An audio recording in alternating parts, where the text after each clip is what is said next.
Welcome, welcome. All right. We have got a great show tonight. So glad to have you guys in the house. Wow, there's a lot going on in the world. There's a lot going on. What is going on with our money, you guys? Prices are up, prices are down. It's kind of like the weather. It's getting so crazy. My heart really goes out to our young people. But thank you so much. You're listening to Mo Money Mondays with Vanda on All About Us Radio, where our goal is always to empower you on the most dynamic ways to save money, create legacy, and build for financial success. So stick around. We have a great show coming up. You're listening to All About Us Radio. We're live streaming 24/7, playing old school versus new school. Follow us on Facebook, Twitter, Instagram at AAU Media, and visit our website www.aaumedia.com. Call us at 1-833-369-1444, extension 1, and leave us an inspirational message or request. You're listening to All About Us Radio. Hey, welcome back. So, with all of the places you could have been tonight, I am delighted that you chose to be here with me on Mo Money Mondays. I am your host, Vanda. So let's get started with Real Talk. Tonight, I want to talk about one of my favorite groups of people, today's millennials, also known as Generation Y. So, for those of you that may not know, Generation Y usually ranges from ages 18 to about 37, 38. So, it's pretty much a younger generation. And, the uncertainty around our economy does not appear to be helping this generation to plan for their futures. So I kind of want to have a little conversation about that and see where maybe there are some points that we can offer some, good advice. But, experts, you know what they're saying? The experts agree on the fact that millennials as a whole are not exactly wise with their money. But I have a lot of faith and confidence in this young generation. And according to Forbes.com and everythingfinance.blog, there are 6 key financial issues that our Generation Y is facing today. And one of the most serious concerns is the accumulation of debt. Young people have to pay for higher education, and they have student loans, which are, initially to help them with their college tuition. But have you seen the price of college tuition these days? And naturally, this is going to result in debt. And I have seen debt of $50,000 or more once these young people are out of college and begin their working life. So you add that to the cost of maybe buying a house or a car or getting married and having children. Millennials are accumulating large sums of debt in a relatively short space of time.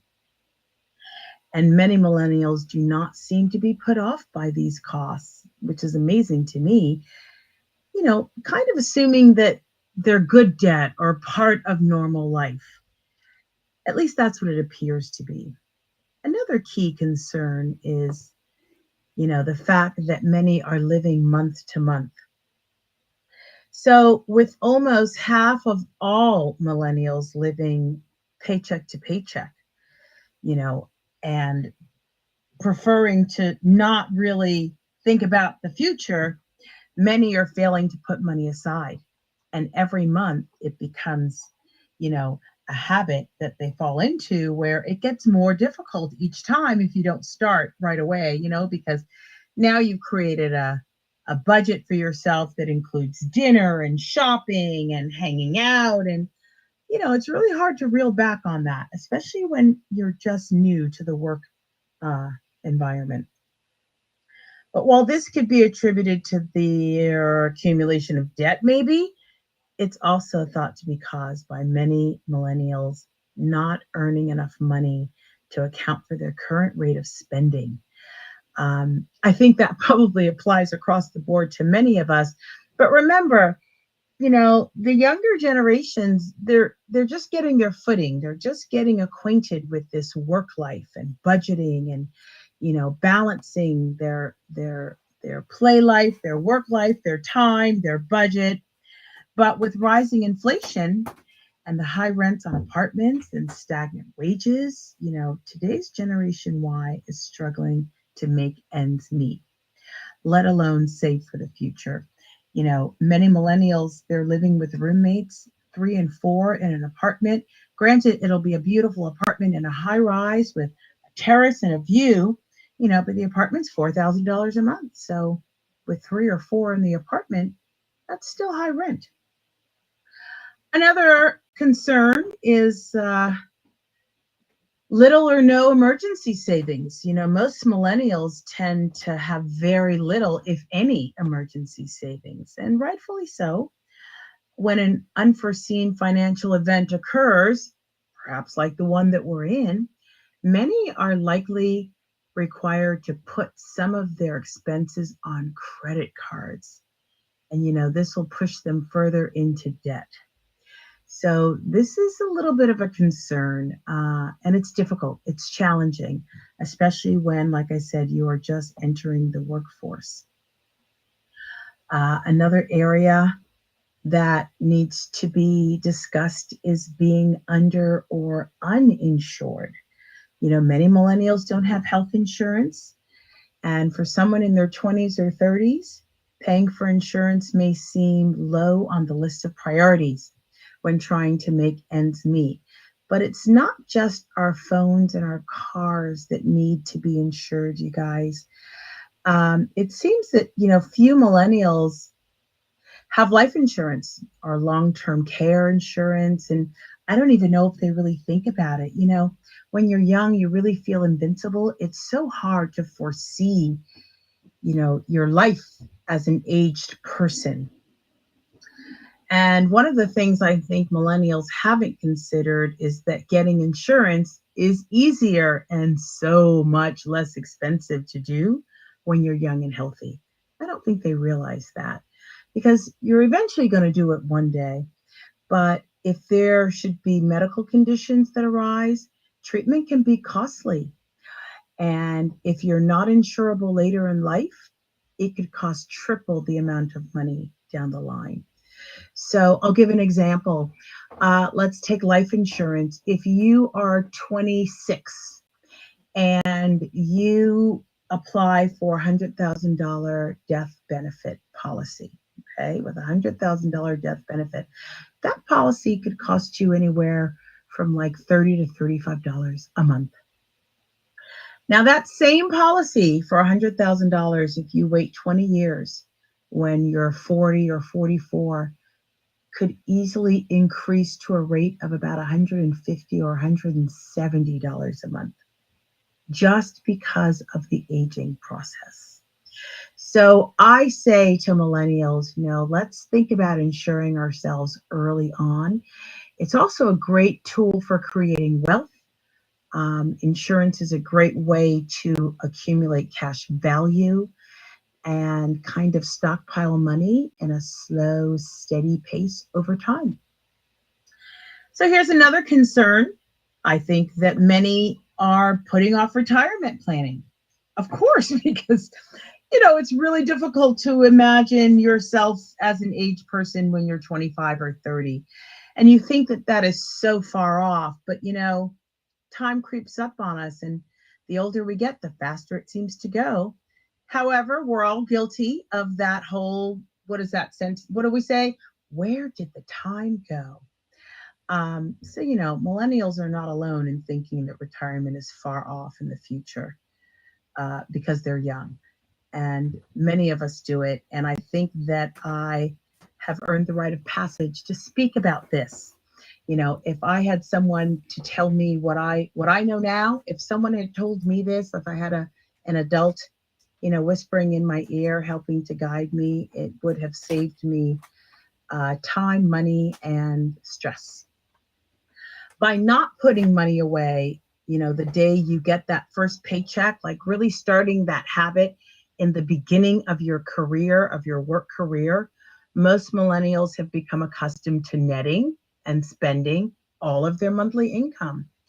And this is a generation obsessed with the immediate here and now. So I really wanted to pay attention to this. It may sound simple, but if you're a millennial, you know, saving from day one, you can get used to living off of a lower monthly income at the same time as planning for your future. In other words, it's kind of like you can't miss what you never had.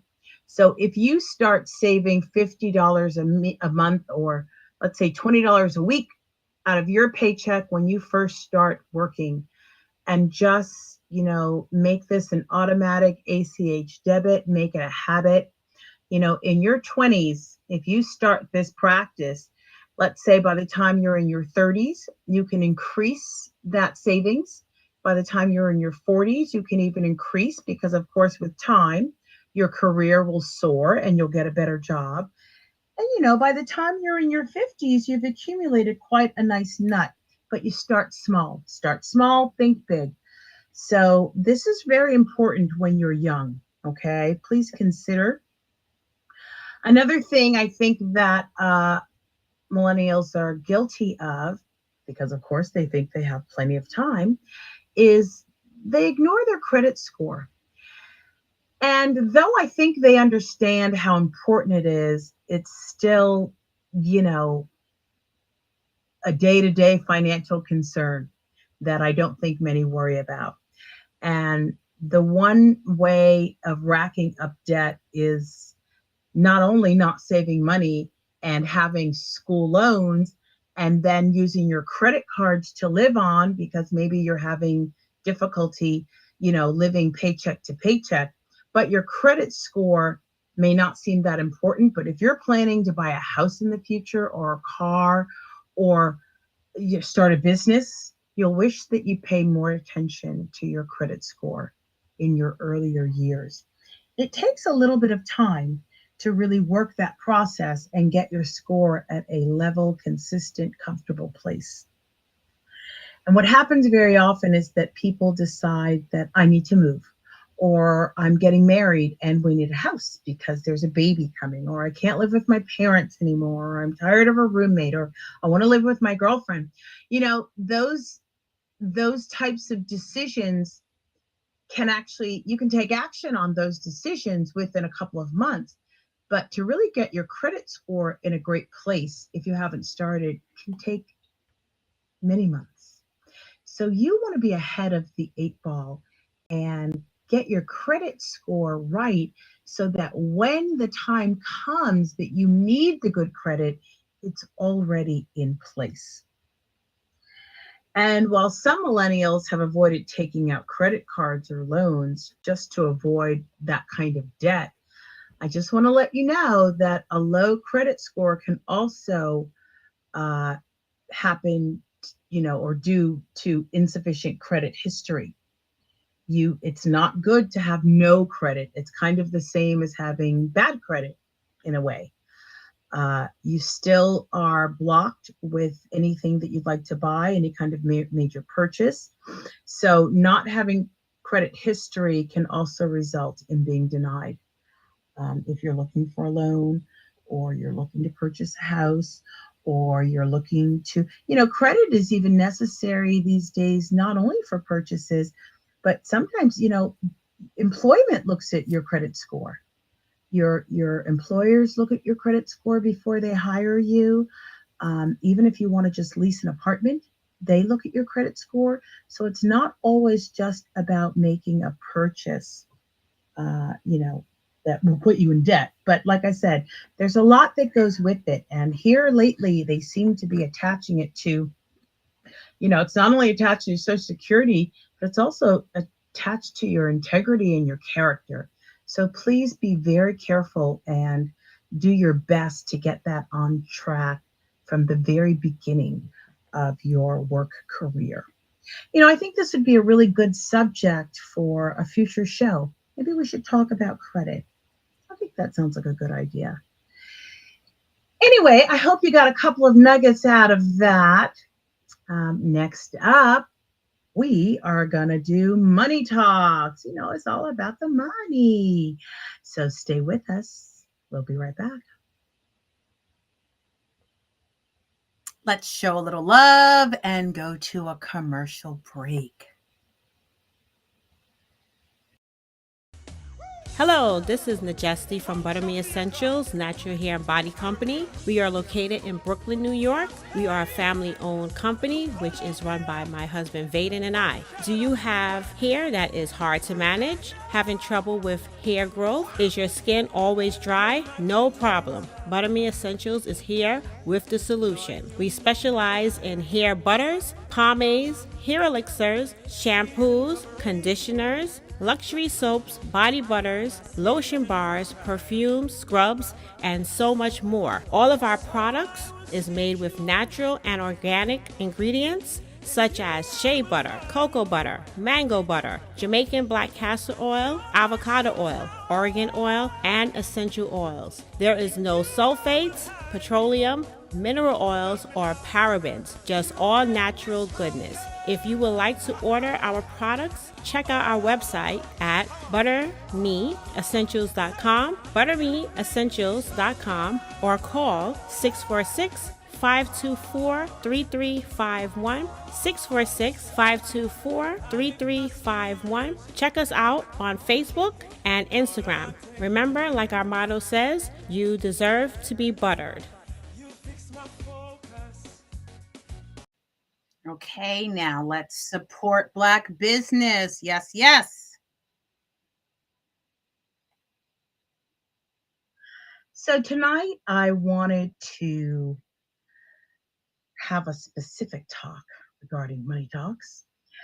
And it's about teaching valuable lessons, particularly financial lessons, financial literacy that public schools fail to teach. Now, we are in a time of homeschooling. And that's why I really wanted to touch on this. Our kids are in our care right now, every single day. And unlike any other time, parents are privy to their child's curriculum. I did a workshop last week about what parents were noticing, and some of the questions we asked and discussed were about, have you noticed things that were missing from your child's curriculum, and what kind of things have you added to your child's curriculum during this COVID-19 opportunity to have homeschooling? Some of the answers that I got were, some real life tools. We had parents in the kitchen doing what would be, I guess, from the old school home economics, but really teaching their children to cook, learning about self care and taking care of their bodies in a different way that you might not have covered, with your kids running out of the house every day. I know that some parents talked about creating boundaries, budgeting time, learning how to fit more activity in a single day, because now that you're home, not only do you have homeschool to do, but there are also chores. Everybody's at home, so everybody has to share the load, because we're all creating the home element of living lifestyle, right? A little dirt, a little mess. So it's a shared responsibility, and that may not be the case when your kids are away and out of the house in school for 6-8 hours a day. So things are looking a little different. I know that I had conversations with parents about their kids starting projects. One dad spoke about his 5-year-old has discovered meditating, and he will go and find himself a corner. They watch YouTube together, and he discovered that his son loves to meditate. Now, I don't know that they would have discovered this, with the child in school. So there have been all of these areas of new discovery. There's also been places where parents have found that the information may not be the best information that school is teaching. So there have been pros and cons, but mostly pros. And please take a look at, what's going on with your child's curriculum. See if there's a place that you would like to nurture, or an area where maybe there's an opportunity to discuss that particular niche with your child that you didn't really know existed, that you can help him or her expound on. But I stumbled on a really amazing dad, and his name is King Kyron Gibson. And he has a son who is also named King. And I want to share this video with you. I know that you can't see it, but I'm going to play it for you, okay? Because it's really amazing. So check this out. Decision. Oh, give us a minute. Give us a minute. Here we go. Let's see. Okay, I got it. You ready? Here we go. Okay. What's assets? Assets are things that bring money into your bank account. What's liabilities? Liabilities are things that take money out your bank account. Entrepreneurship is the act of becoming an entrepreneur. What's entrepreneurship? Entrepreneurship is a process of setting up a business or businesses. Taking on a greater than normal. Financial risk. What's an entrepreneur? Entrepreneur is a person that organizes and operates a business or businesses. Also taking on a greater than normal. Financial risk. What's financial mean? Money. And what's risk mean? Chance. Come on. What does it mean to own stock? When you own a share of a company. Come on. What's real estate investing? Real estate investing is when you invest in a immovable property. What's the two types of real estates? Commercial real estate and residential real estate. What's commercial real estate? Commercial real estate is property for businesses and workspace, like an office, store, and land. And what's residential real estate? Property to live on, like a house, apartment, or condominium. Come on. It comes with extra fees when you have real estate, you feel me? Mm-hmm. Daddy tells you how many times he pays his state property tax a year. Once a year. What's the type of maintenance fee? Cutting grass. Come on. What's HOA? Homeowner Association. And what comes along with that? HOA fee. Come on. And when it comes to the brokerage percent, what percent is that? 7. Come on. What's equity? Equity is the difference between what your business is worth minus what you own. Also assets minus liabilities and debt. Good job. What's credit report? Credit report is like a report card letting you know how well you did by paying your money back you borrowed. And how does credit affect your life? The better you keep your credit, the more opportunities you will have to get funding. And what large purchases like? A car or a house. Come on. And always repay what you owe. Because if you owe somebody, that means you're in debt. And you never want to be in debt. Because that means you owe somebody. And we don't never owe somebody. Because that ain't what suckers do, period. Come on. Yeah, man.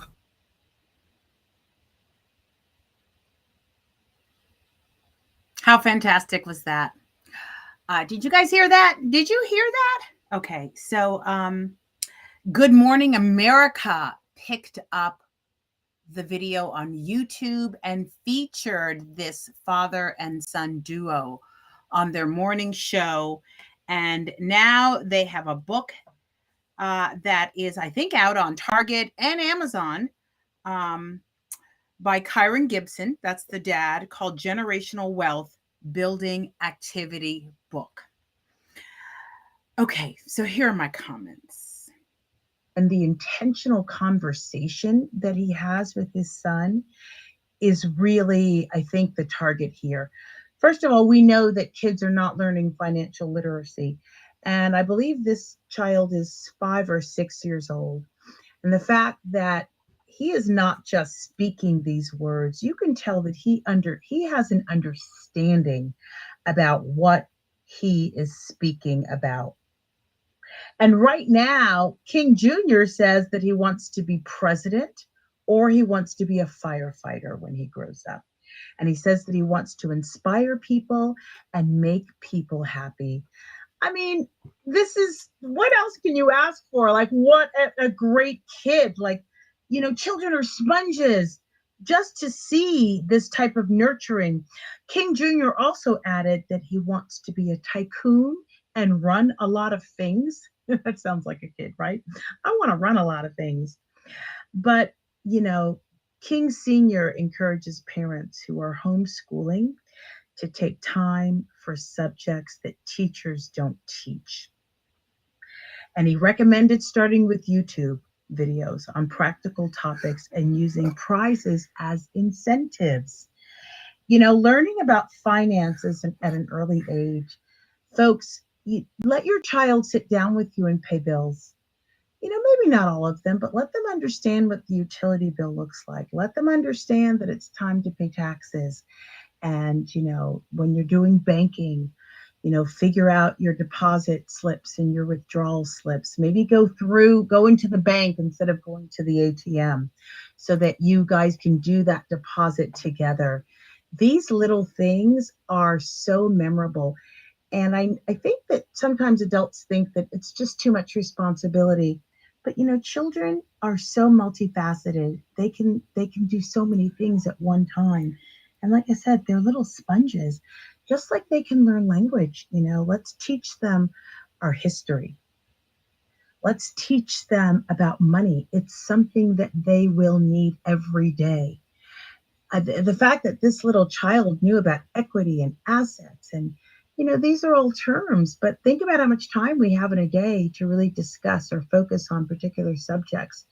So if finance is not one of your subjects, maybe it's Black history, but find that missing piece that we as adults know that we did not receive in our lesson plans as children. As unfortunate as it is, we really have the opportunity right now to examine that and make up for it. So I thought this was a wonderful example. I hope that you enjoyed it as much as I did. And once again, you were listening to King Kyren. That's Kyren, Gibson. Actually, they spell King Kyng, just in case you're having trouble finding them. This little king is a perfect example of what young entrepreneurship looks like. I mean, we know he's going to have business of his own by the time he's 10. Not a bad thing. Children are very capable. Our children should know about credit. That's really amazing. Did you hear him say there should be no debt? We should not be in debt. That's certainly something children need to learn about. We were just talking about millennials.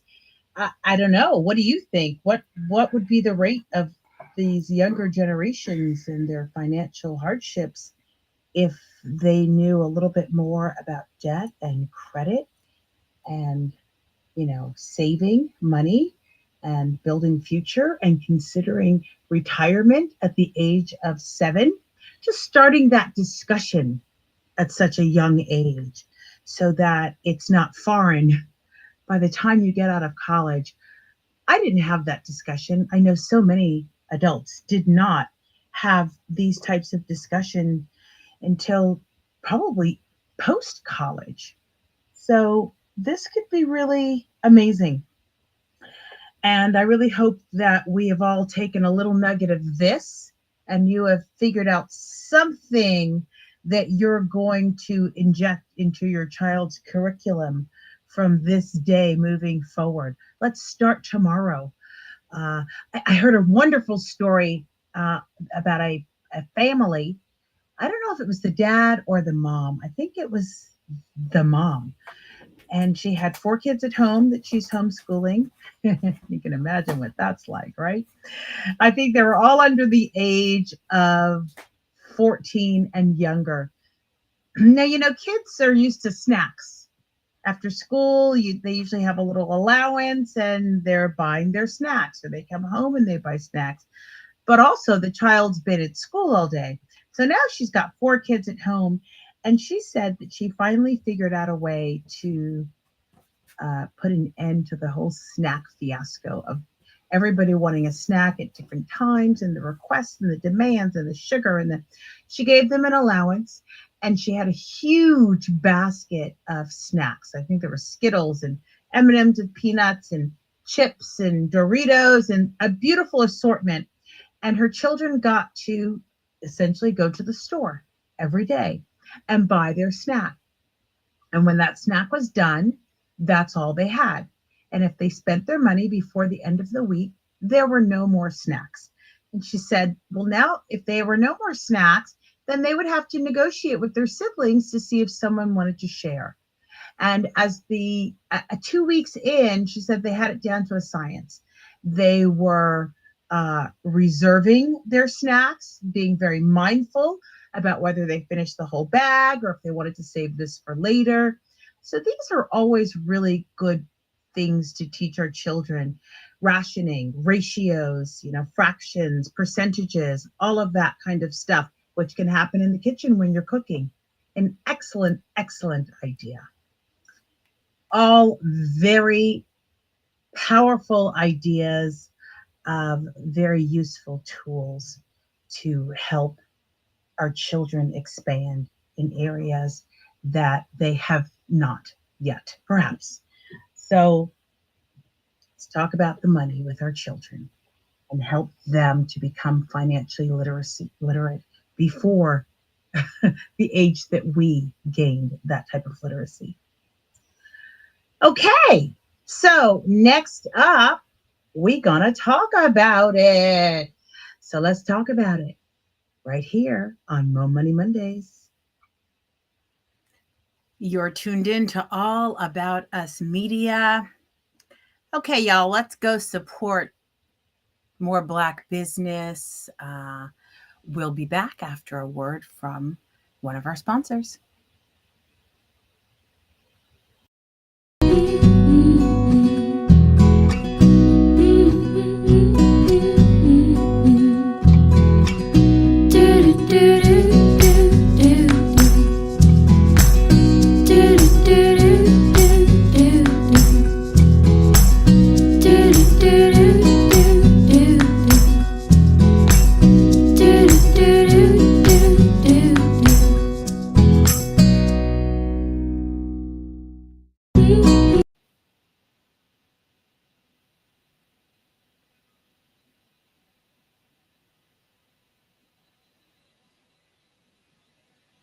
Before we wrap up tonight, I wanted to talk about a very serious matter, and that would be the matter of guardianship, especially while I have years of some parents.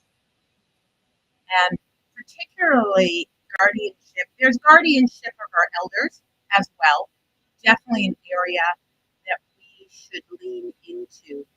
But tonight, specifically, guardianship of our children. We've been talking about, parents and children dynamics. This is a very important subject. Now, we've had discussions on my show about having your affairs in order, getting your paperwork straight, but it's so crucial. And I want to speak specifically to the part that affects your children when it comes to guardianship. There's a very good reason why parents should sign. Parents don't. A judge will pick the person who will act as parent to your surviving child. And that's why it's better to be prepared than leave the important decisions to strangers, especially for single parents. There are circumstances where maybe you have full custody of your child, and the remaining parent may not be fit for custody. But if you haven't put that in writing and registered it with authorities or attorneys, the state will come in and appoint custody to the survivor. And this is something to really think about, especially if your child was court appointed to you. There's no way to know which grandparent you you don't leave it in writing, or there's no way to know what your intention and your heart is around that. And I think it's something that many parents take for granted, especially younger parents, because once again, what we're talking about, that whole aging and the end seems so far off very often. Seems like it's really distant, but it's not. And this is an important conversation to have with your family, have with your spouse, to have with the other parent, and possibly even to have with your child, depending on your circumstances and the age of your child. It is important to get your paperwork in order, to have your affairs in order. I cannot stress, especially if you are a single parent, because it can be, it can make or break, the remaining life of your child. There was a circumstance, and I'm going to share it. It's not a very nice one, but the dad, was a felon and had been out and on drugs and so many different circumstances. The imprisonment had happened before the child or the child was born or dad was.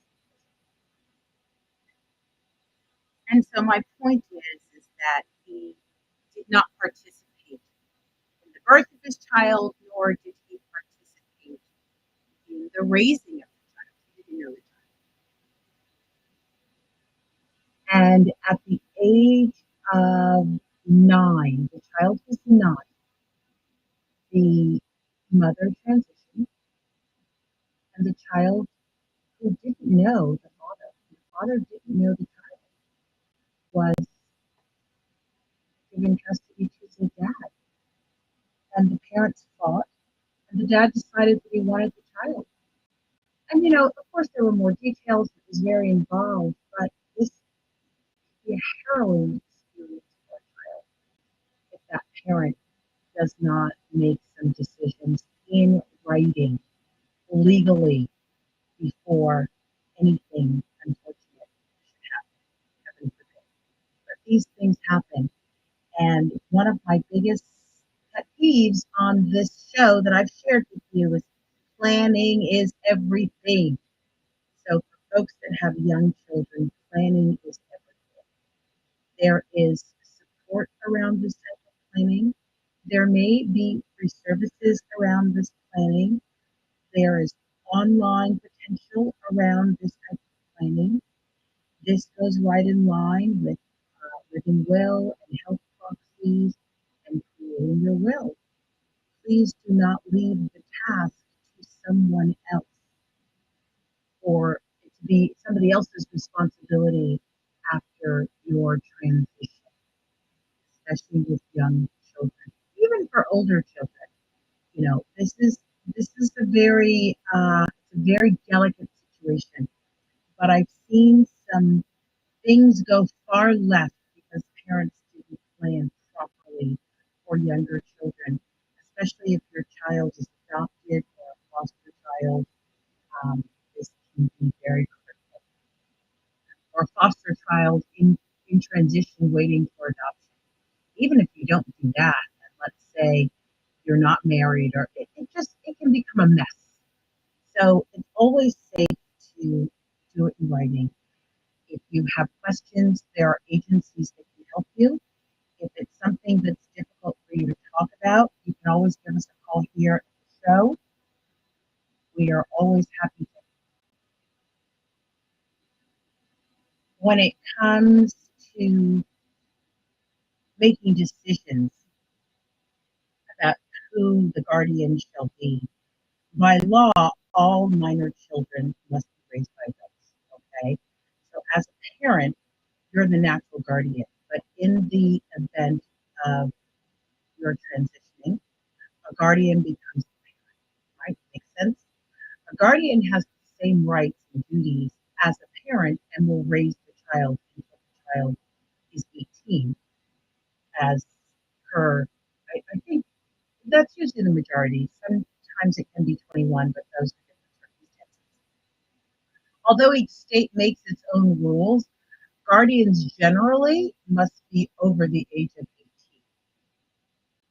Often there's a younger child or a child that's almost of age. Please keep that in mind. If the child is only 17, that will not suffice in most cases. Other factors parents might want to consider when choosing a guardian is, does the one you're thinking of share your moral beliefs?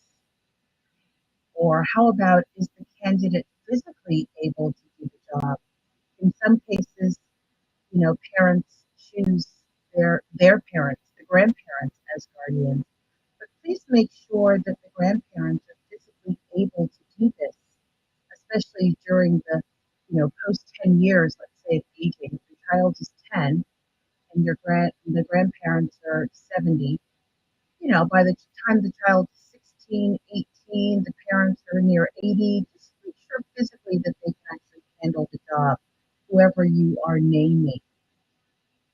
And another consideration, would the candidate raise their children as you would? Or how about, is the financial situation, proper, so that the guardian could afford to raise their children?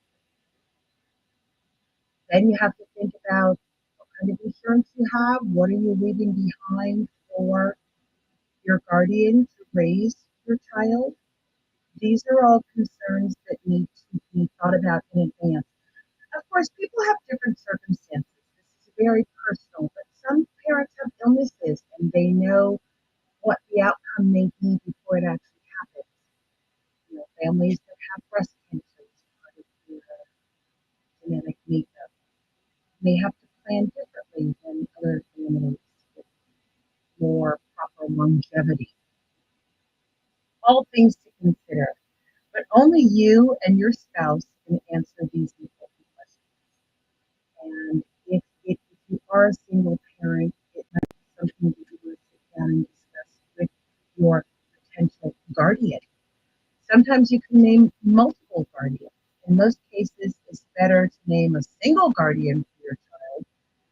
But like I said, all circumstances are different. Some people prefer to choose a guardian couple, or such as a sibling and a spouse. Or maybe you have one and then, a concession in case something happens in the demise of your first choice. Keep in mind that if couples divorce, and, most marriages, it's still a little tricky these days, right? You'll need to rename your guardian. So, every case is different. Circumstances may be that you do want to put down a plan A and a plan B for your guardians. It's important to understand how the guardians will handle finances. One of the most important things to consider is whether you want the same guardian to observe both of your child and your child's finances. Okay, should you leave an insurance policy to your child? How does that work? Who will be making those decisions? These are all concerns that you need to have written out in legal documents. Since children cannot own property, a guardian must be named to manage the estate, especially if your child is very young. So you may choose the same person to care for your child and manage the finances, or you might decide to choose two different people. However, whatever this is your decision. For instance, let me just give you an example. You might name your brother or your sister as your minor child's guardian, but knowing that she's terrible at managing money, so you might choose your brother to be in charge of the finances. Okay. So with that being said, it's usually better to have the same person in charge of both your child and the finances. But if that's not possible, please be sure to consider naming both. Okay.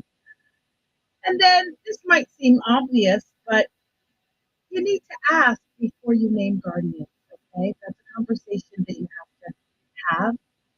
This goes with most things, especially if you're deciding on a health proxy, you're deciding on a guardian, these acts that you need someone else to do for you in your demise or in case of illness, please have that conversation with them before. So it might seem obvious, but before naming anyone to be guardian of your minor child, ask them to put it in, or I'm sorry, ask before you put it. And they can also put it in writing that they actually accept and receive. But while you make these decisions, okay, let's go back. You might think that your best friend is the perfect person for the job, but she might think otherwise. So to make these decisions, it may be a joint effort, and your situation might change. So what you do, at your child's birth may be different 7 or 8 years down the line. So let's be mindful of that as well and keep abreast of your situation and keep your paperwork current.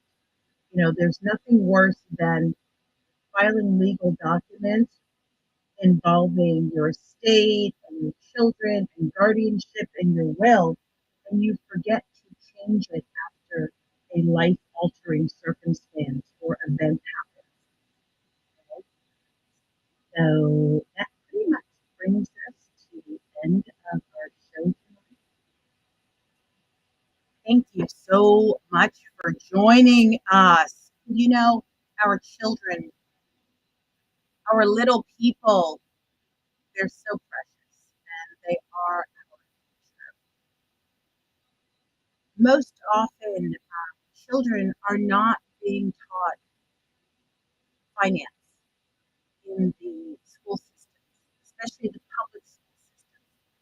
But parents, there are apps out there. There are courses now, free courses online that you can sit down and review with your children so that they can begin to understand the dynamics, the concept of financial literacy. So important. Let's help our children make a difference in this world, especially for those that indigenous people, low middle class people. Many of us, because that was how I was raised, are at a disadvantage sometimes when we become adults. And it's no longer necessary. We have technology, we have apps, we have vehicles that can really help our young people get information so that they can make better choices as they grow into these enormously successful adults. So, do you know who we are? We are All About Us Media. And I think that before we go, let's just give them a little shout because they bring it here to you guys every single week. It's amazing.